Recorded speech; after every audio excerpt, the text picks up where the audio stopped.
My friends, you hear these words commonly thrown around by preachers, politicians, and all the wise men of the world. You see, now my question to you is, what is your definition? Or put it this way, which definition do you submit to of prosperity, freedom, success, and all the rest? Happiness, goodness. What is your definition of these things? See, my friends, the freedom that the world offers, the prosperity that the world offers, and success that the world offers is bondage. You see, just like your flesh is bondage because it is temporary. You see, this flesh that we live to, that we're living in, this shell, is bondage. All the identities for the flesh that are being given to you by the world, all the comforts, pleasures, it's all bondage, my friends, because in the end you realize that it's not going to last forever. So all the things that the life that you've been living to cater to this kind of what they call freedom is bondage. That is why the flesh was crucified on the cross. You see, that the spirit may have life. You see, but people don't want this because very, very few people are on this road. They want to follow what everybody else is doing. You see, they want what everybody else has through covetousness, through wanting, through jealousy, envy, sadness, all these kind of things that you don't have what somebody else has. We don't have an identity. We don't have a kingdom of this world. We don't have the unity. We don't have all that stuff. You see, in the end, my friends, all these things, they will fall. Human definitions, they fall like flies. You see, the problem is we don't go to God who is eternal. We don't go to the Spirit of God to receive counsel, because in the end it is the Spirit of God, the lens of the Spirit of God, by which we look at the things of the world. You see, people want to talk about freedom, and they have all these beliefs. Well, I believe in freedom like this, and I believe freedom like that, and they have not even moved out to live in a place which has a different definition of freedom. So to them, their whole life, it's just one way of seeing things, and that way is wrong. You see, what you need to do, my friends, is learn. Is learn that the way you see things and have been taught to see things is not the way God sees things. So your freedom and prosperity and success may be diametrically opposed to God's definition of freedom. When Moses was leaving to go into the desert, if a man had come to offer him a job for $2 million and told him he'll take care of everything for the rest of his physical life, how many of us would have turned back and said, this is a blessing from God? You see, he was offering this man what you and many today call freedom and success and prosperity, but that was not God's definition of freedom. See, God's definition of freedom was what Jesus Christ did on the cross. It's what Stephen did. It's what Paul did. It's what Peter did. It's what many true followers of Jesus Christ are doing today. It is a definition of freedom that involves suffering. You see, we are taught not to suffer, and what has buffeted our suffering is outsourcing the suffering to other people. The freedom that what we call freedom here in America, it's not freedom. You see, it's not freedom to be in debt. It's not freedom to have something that you don't understand the value of. It's not freedom to not know your children. It's not freedom to let a psychologist define what life is for you. It's not freedom to be owned by speed and technology and running from one place to another, you know, without knowing the depth of anything except the ability to pay bills and run around all over the place in a system that is so bureaucratic and so big that it has alienated you from some personal responsibilities to your family, to things that are more important than the pursuit of money. You see?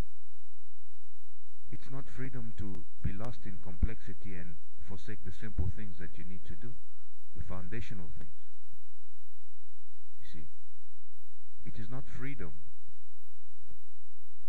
to completely destroy nature, natural things, and then develop a system that is synthetic, and then go back to, from the synthetic system, claiming to form an organization to support nature, when that same organization is eating and has eaten off of the destruction of the very nature it claims to promote. That's not freedom, that's hypocrisy and bondage. You see, it's not freedom to advocate environmentalism when you just look at a city that has consumed so much and is consuming so much that's just down the street from you. You see, that's not freedom. Because it's just the freedom to talk. It's not the freedom to change anything. You see? It's not freedom to act all nice and good when all we've been taught is to blame other people and other things when things go wrong, so we can never be held responsible. But then we claim to be the most responsible people. You see? That's not freedom. It's not freedom or prosperity to commit all kinds of practices that are being practiced today in the name of freedom. Whether it is homosexuality, whether it is adultery, lying, stealing. That's not freedom. It's not freedom to do what it takes, in quotations, when it's in opposition to God. You see, it's not freedom to eat and drink of stolen things. You see, and then close your eyes because you think to yourself, well, if I didn't know, then God won't judge me. He won't hold me accountable. You see, it's not freedom to want to be trust in the justices and judgments of the world and not the judgment of God. You see, it's not freedom because, you see, my friends, this freedom that we're talking about, that is providing us with temporary pleasures to blind us from the most important things in life, it's completely a lie, this freedom. And it can be defined anything. Anything can be free. I can be free to kill people. That's my definition of freedom. You see? So what is the thing that sets the limits for your freedom? As a follower of Jesus Christ, what is setting the limitations? You see? Whose definition do you follow? Who is the one who's telling you what right and wrong is? You see? I'm not part of this left-wing, right-wing stuff. That's not my definition of freedom. Or north wing or south wing. It doesn't matter to me. Central, mid, plain. It doesn't make a difference to me. I'm not part of that circle. You see, where I have to sit down and follow one place and then that's what I become. No. Because I've heard people on the left wing say, hey, you know, well, my definition of freedom is to tolerate this practice, homosexuality. And then the ones on the right wing say, well, we don't believe in that. But then they're for killing people in other places. You see? So how do you work this out? You know, and the truth is that you don't. You work in conjunction with the Spirit of God, who can forgive a murderer and hold to account a self-righteous person. You see, the truth is that God will have mercy on whom he will have mercy.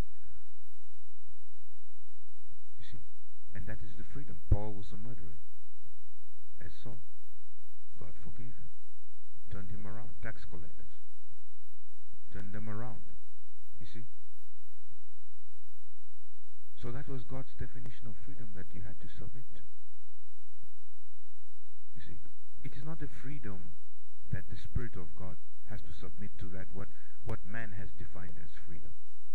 The Spirit of God is now going to submit to the American way or the Polish way or the South African way. No. Doesn't matter. The Spirit of God does not submit to these things. It is everything else that must submit to the Spirit of God. So what ends up happening is the limitations of your freedom are set by the Spirit of God. When you read a book, what is the discerner? What tells you what is right and wrong in reading that book? It's not the author of the book. It's the Spirit of God that lives in you that discerns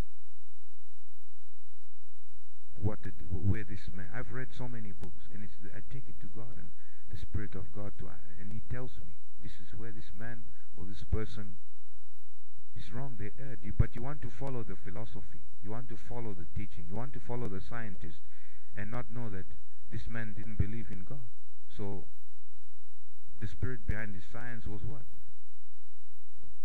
You see, my friends, these are the things that people fail to look for to get the answers. Because they never found the answer. Because if you find the answer, the answer, who is Jesus Christ, the Spirit of God, covers the length and breadth and height, and surpasses the length, breadth, and height of the wisdom of this world. Too deep, too high, too wide. You see? And you cannot contain something that is too deep, too wide, and too high inside something that is not even as minuscule as an atom. You can't. It is the atom that must submit. You see, its definitions, its ways, its limitations. You see, people will say, well, you know, I believe in this. And they copied it from another person, another human being, another man, another woman, whoever. Yeah, I believe in feminism. See, why do you believe in that? Who is the author of that? Where does it come from? And then you begin to find out why. Because you don't want to follow something that you don't know. You don't want to let other people do the thinking for you. You have to work hard, my friends. You see, and then when you start following, you start realizing the roots of all these movements. Whatever they were, you begin to realize the roots. And then you begin to realize that you can't be a part of that stuff. Economic solutions. Economic freedom. One person's economic freedom is another person's physical death in another place. But they just don't tell you. You see? They don't tell you about all the different things that go on in the dark. Because that's not how the wisdom of the world operates. It operates to where you have to be. It's only those in the know, in quotations, that know. But with Jesus, it's not it's the other way around. He said, what we did in secret, we tell you in the open. See? So my friends, at the bottom line is, I know this worldly freedom that we live in, it offers us a lot of success. My only thing, what I can say to you is that you mustn't exalt these things in your heart. You mustn't trust in them. You must learn to trust in the Spirit of God, which is the only true definition of freedom. And that is the way forward. Because the times that are coming, all this what we call prosperity and freedom, they will fall. And they will fall so badly, my friends. All the hubris and arrogance will be thrown to the ground. See? So we must humble ourselves and trust